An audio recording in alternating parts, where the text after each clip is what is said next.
ಜೀವನ ಕಥೆ ಏನು ಈ ಪುಸ್ತಕ ಬಂದಿದೆ, ಅವರು ಪರಿವರ್ತನೆ ಆಗಿ ಈ ಕೋಮು ಸೌಹಾರ್ದದ ಬಗ್ಗೆ ಪುನಃ ಗರ್ವಾಪ್ಸಿ ಮಾಡಿರ್ತಕ್ಕಂಥವ್ರು ಮಹೇಂದ್ರ ಅವರು, ಆಮೇಲೆ ಉದಯ್ ಅವರು, ನೀವು ಕೂಡ ಸುಧೀರ್ ಅವರು ಕೂಡ, ನಖಿತ್ ಕೂಡ ಅಷ್ಟೇ. ಈ ಗರ್ವಾಪ್ಸಿನ ಬಹಳ ಚೆನ್ನಾಗಿ ಮಜಾ ಇದೆ. ಯಾವ ಬಲ್ಬೀರ್ ಸಿಂಗ್ ಮೊದಲನೇ ಇಟ್ಟಂಗಳಿ ಬಾಬ್ರಿ ಮಸೀದ್ ಅನ್ನು ಧ್ವಂಸಗೊಳಿಸ್ತಾನೆ, ಅವನ ಪುಣ್ಯಾತ್ಮ ಇವತ್ತು 100 ಮಸೀದ್ಗಳನ್ನ ಕಟ್ಟಿದ್ದಾನೆ.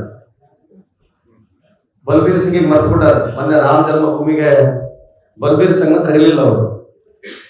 ಇಂಥ ನೂರಾರು ಉದಾಹರಣೆಗಳು ಇದ್ದಾವಿಲ್ಲ ಅಂತಲ್ಲ, ಆದ್ರೆ ಎಲ್ಲೋ ಒಂದು ಜಾಗದಲ್ಲಿ ನಾವು ಕಷ್ಟ ಕಾಲದಲ್ಲಿ ಸಿಲುಕಿದ್ದೀವಿ. ಯಾಕೆ ಹೇಳ್ತಾ ಇದ್ದೀನಿ ಈ ಮಾತಂತಂದ್ರೆ, ಬಹುಶಃ ಸತ್ಯವನ್ನ ಸುಳ್ಳು ಮಾಡತಕ್ಕಂಥ ಕಾಲ ಇಷ್ಟು ವೇಗವಾಗಿ ನಮ್ಮ ದೇಶದಲ್ಲಿ ಎದ್ದು ಕಾಣ್ತಾ ಇದೆ, ಅದೊಂದು ದುಃಖದ ಸಂಗತಿ. ಇದಕ್ಕೆ ಧ್ವನಿಯಾಗಿ ನಿಖಿತ್ ಹೇಳಕಲ ಸಂದರ್ಭದಲ್ಲಿ ನಿಜಕ್ಕೂ ಹೀರೋನೇ ಪ್ರಕಾಶ್ ರಾಜ್ ಅವರು. ಬಹಳಷ್ಟು ಫಿಲಿಂ ನಲ್ಲಿ ಸುಮಾರು I think you got 5 national awards, 5 national award ಪಡೆದಿರ್ತಕ್ಕಂಥ, ಆಮೇಲೆ 5 ಫಿಲ್ಮ್ ಫೇರ್ ಅವಾರ್ಡ್ಸ್ ಕೂಡ ಇದಾವೆ. I don't know how many awards he has got. ಬಹಳಷ್ಟು ಅವಾರ್ಡ್ಗಳು ನೆಗೆಟಿವ್ ರೂಪದಲ್ಲಿ ಸಿಕ್ಕಿರ್ತಕ್ಕಂಥ, ಸಪೋರ್ಟಿಂಗ್ ರೋಲ್ ಸಿಕ್ಕಿರ್ತಕ್ಕಂಥ ಅವಾರ್ಡ್ಗಳು ಕೂಡ ರಿಯಲ್ ಲೈಫ್ ನಲ್ಲಿ ನನ್ನ ವೈಯಕ್ತಿಕ ಅಭಿಪ್ರಾಯದಲ್ಲಿ ಅವ್ರು ಹೀರೋ ಅಂತ ಈ ಸಂದರ್ಭದಲ್ಲಿ ಅವ್ರು ಇಟ್ಟಿರ್ತಕ್ಕಂಥ ಹೆಜ್ಜೆ ಬಹಳ ಈಸಿ ಇಲ್ಲ, ಕಷ್ಟ ಇದೆ. ತಿರುವ ಮುರುವ ತಿಕ್ಕಾಡ್ತಾರೆ, ಅವ್ರನ್ನ ತಿಕ್ಕಾಡ್ತಾರೆ, ನಮ್ಮನ್ನು ತಿಕ್ಕಾಡ್ತಾರೆ, ಇದಕ್ಕೆ ರೆಡಿ ಆಗಿರ್ಬೇಕು. ಇದು ಕೂಡ ಆದ್ರೆ ಒಂದು ಮಹೇಂದ್ರ ಅವರು ವಿಶೇಷವಾಗಿ ಪಟ್ಟಿರ್ತಕ್ಕಂಥ ಕಷ್ಟವನ್ನ ನವೀನ್ ಅವರು ವಿಶೇಷವಾಗಿ 3ನೇ ಬುಕ್ ಅನ್ಸುತ್ತೆ, 4ನೇ ಪುಸ್ತಕದಲ್ಲಿ ಇವತ್ತು ಅವರ ಜೀವನ ಚರಿತ್ರೆಯನ್ನು ತಂದು ವಿಶೇಷವಾಗಿ ಈ ಕೋಮುವಾದಿಯವರು ಸಂಘಟನೆಗಳಲ್ಲಿ ಯಾವ ರೀತಿ ಯುವಕರನ್ನ ಮಿಸ್ಯೂಸ್ ಮಾಡ್ತಾರೆ, ಇದಕ್ಕೆ ಯುವಕರು ಒಳಗಾಗಬಾರ್ದು ಅಂತ ಹೇಳಿ ಅವರ ಈ ಒಂದು ಜೀವನ ಚರಿತ್ರೆ ಬುಕ್ಕನ್ನ ಇವತ್ತು ವಿಶೇಷವಾಗಿ ಪ್ರಕಾಶ್ ಅವರು ಸುಮಾರು ಈ ಪುಸ್ತಕಗಳನ್ನ ಇವತ್ತು ಪ್ರಿಂಟ್ ಮಾಡಿ ಇಡೀ ಕರ್ನಾಟಕದಲ್ಲಿ ಯುವಕರಿಗೆ ತಲುಪಿಸ್ತಕ್ಕಂಥ ಕೆಲಸ ಏನು ಮಾಡ್ತಾ ಇದ್ದಾರೆ.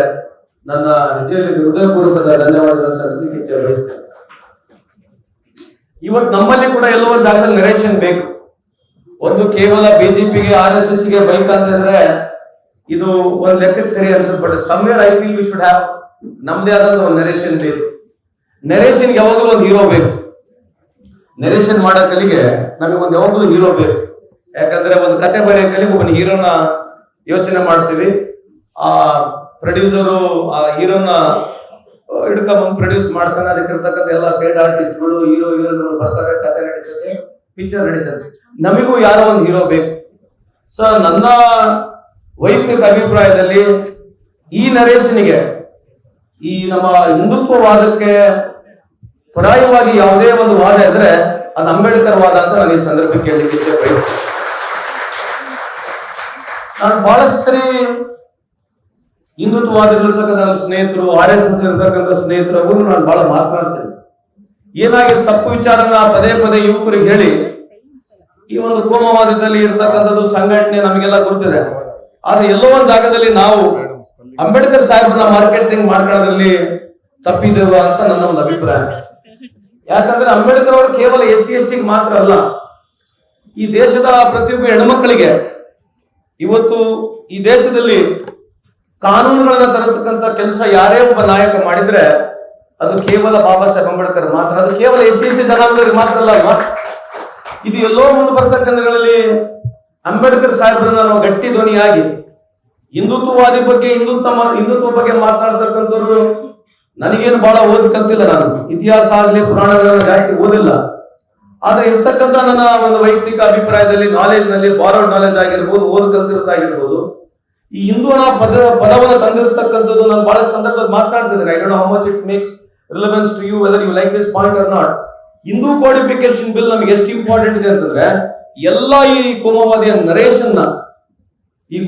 ನರೇಶನ್ ಎಲ್ಲೋ ಒಂದು ಜಾಗದಲ್ಲಿ ಹತ್ತಿಕ್ಲಿಕ್ಕೆ ಒಂದು ಪ್ರಯತ್ನ ಆಗ್ಬೋದು ಅಂತ ನನ್ನ ಅಭಿಪ್ರಾಯ. ಯಾಕಂದ್ರೆ ಹಿಂದೂ ಕೋಡಿಫಿಕೇಶನ್ ಬಿಲ್ ನ ವಿರೋಧ ಮಾಡತಕ್ಕಂಥವ್ರು ಯಾರು? The people who opposed Hindu codification bill ಯಾರು ಅಂತಕ್ಕಂಥದ್ದು ಮೊದಲನೇದು. ಹಿಂದೂ ಕೋಡಿಫಿಕೇಶನ್ ಅಲ್ಲಿ ಬಾಬಾ ಸಾಹೇಬ್ ಅಂಬೇಡ್ಕರ್ ಯಾರನ್ನ ತಂದ್ರು? ಯಾವ್ದೋ ಮೊನ್ನೆ ಅಸ್ಸಾಂ ಒಬ್ಬ ಚೀಫ್ ಮಿನಿಸ್ಟರ್ ಹೇಳ್ತಾ ಇದ್ದ, ಶೂದ್ರರು ಇನ್ನಾದ್ರೂ ಕ್ಷತ್ರಿಯರ, ಬ್ರಾಹ್ಮಣರ, ವೈಶ್ಯರ ಕೆಲಸಗಳನ್ನ ಮಾಡ್ಬೇಕಂತ ಹೇಳಿರ್ತಕ್ಕಂಥದ್ದು ಅಸ್ಸಾಂ ಮುಖ್ಯಮಂತ್ರಿ. ಈ ತರ ಮನಸ್ಥಿತಿ ಇನ್ನಾದ್ರೂ ಜನರದಿದೆ. ಈ ಬಸವಣ್ಣವರು ಕೂಡ ಅದನ್ನೇ ಮಾಡಿರ್ತಕ್ಕಂಥದ್ದು. ವಿಶೇಷವಾಗಿ ಶೂದ್ರನ ಅನ್ಟಚಬಿಲಿಟಿನ ಮೇಲ್ ತರಬೇಕಂತ ಹೋರಾಟ ಮಾಡಿರ್ತಕ್ಕಂಥ ಬಸವಣ್ಣವ್ರನ್ನ ಆದಿಯಾಗಿ ಇವತ್ತು ಅಂಬೇಡ್ಕರ್ ಅವ್ರನ್ನ, ಆಮೇಲೆ ವಿಶೇಷವಾಗಿ ನಮ್ಮ ಸರ್ಕಾರ ಬಸವಣ್ಣವ್ರನ್ನ ಸಾಂಸ್ಕೃತಿಕ ನಾಯಕ ಅಂತ ಏನ್ ನಾವೇನ್ ಹೇಳಿರ್ತಕ್ಕಂಥದ್ದು, ಈ ಅಂಬೇಡ್ಕರ್ ವಾದವನ್ನ, ಬಸವಣ್ಣವರ ವಾದವನ್ನ ನಾವು ಗಟ್ಟಿಯಾಗಿ ಜನರಲ್ಲಿ ಒಯ್ತಕ್ಕಂಥ ಕೆಲಸ ಮಾಡ್ಬೇಕಂತ ನನ್ನ ವೈಯಕ್ತಿಕ ಅಭಿಪ್ರಾಯ ಹೇಳಿಕೆ ಬಯಸ್ತೇನೆ. ಇವತ್ತಿನ ಯುಗ ನೋಡ್ರಿ ಹೆಂಗಿದೆ. Japan is planning space tourism ಮಾತನಾಡ್ತಿದೆ. ಜಪಾನ್ ಹೆಕ್ಸಾ ಟ್ರ್ಯಾಕ್ ಅಂತ ಮಾಡಿ ಇವತ್ತು ಮುಂದೆ ಬರ್ತಕ್ಕಂಥಗಳಲ್ಲಿ you can travel to Mars and moon. ಆ ಯೋಚನೆ ಜಪಾನ್ ಇದೆ. ಚೈನಾ 3 Gorges ಡ್ಯಾಮ್ ಅಂತ ಕಟ್ಟಿದೆ. 3 Gorges ಡ್ಯಾಮ್ ನಲ್ಲಿ ಸುಮಾರು ಒಂದೇ ಒಂದು ಲೇಕ್, ಅದು ಆರ್ಟಿಫಿಷಿಯಲ್ ಲೇಕ್ ಕಟ್ಟಿರ್ತಕ್ಕಂಥದ್ದು. Where NASA is predicting the 0.06% of earth rotation ಇದರಿಂದ ಸ್ಲೋ ಆಗಿದೆ ಅಂತ ಹೇಳಿ ನಾಸಾ ಇಸ್ ಟೆಲಿಂಗ್.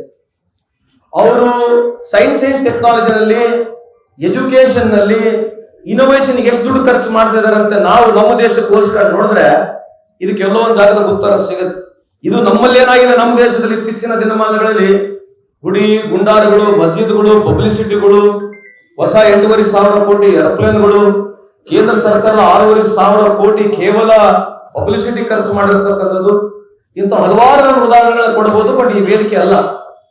ಆದ್ರೆ ಎಲ್ಲೋ ಒಂದು ಜಾಗದಲ್ಲಿ ನಾವೇನಿಲ್ಲಿ ಸಮಾನಸ್ಕರಿದ್ದೀವಿ, ನಾವೆಲ್ಲ ಚಿಂತಕರಾಗಿ ನಾವು ಒಂದೇ ರೀತಿಯಾದಂತಹ ಐಡಿಯಾಲಜಿ ನಾವನ್ನ ಗುರುತಿಸ್ಕೊಂಡು ನಾವು ಒಬ್ಬರಿಗೊಬ್ಬರಿಗೆ ಸೇರಿದ್ದೀವಿ. ಇದ್ರ ಬಗ್ಗೆ ಒಂದು ಲಾರ್ಜರ್ ಪ್ಲಾಟ್ಫಾರ್ಮ್ ಆಗ್ಬೇಕು, ಚರ್ಚೆ ಮಾಡೋಣ ಅಂತ ಈ ಸಂದರ್ಭಕ್ಕೆ ಕೇಳಲಿಕ್ಕೆ ಇಚ್ಛೆ ಬಯಸ್ತೇನೆ. ಮಹೇಂದ್ರ ಅವರ ಏನು ಕೂಗಿದೆ, ಇವ್ರದ್ದೇನು ಒಂದು ಕನ್ವಿಕ್ಷನ್ ಇತ್ತು ಅಥವಾ ಇವ್ರದ್ದೇನು ಗುರಿ ಇದೆ, ಇವ್ರ ಗುರಿಯನ್ನ ನಾವು ಪ್ರಾಮಾಣಿಕವಾಗಿ ಮುಡಿಸ್ಲಿಕ್ಕೆ ಒಂದು ಪ್ರಯತ್ನ ಮಾಡೋಣ ಅಂತ ಈ ಸಂದರ್ಭಕ್ಕೆ ನಾನು ಕೂಡ ಇಚ್ಛೆ ಬಯಸ್ತೇನೆ.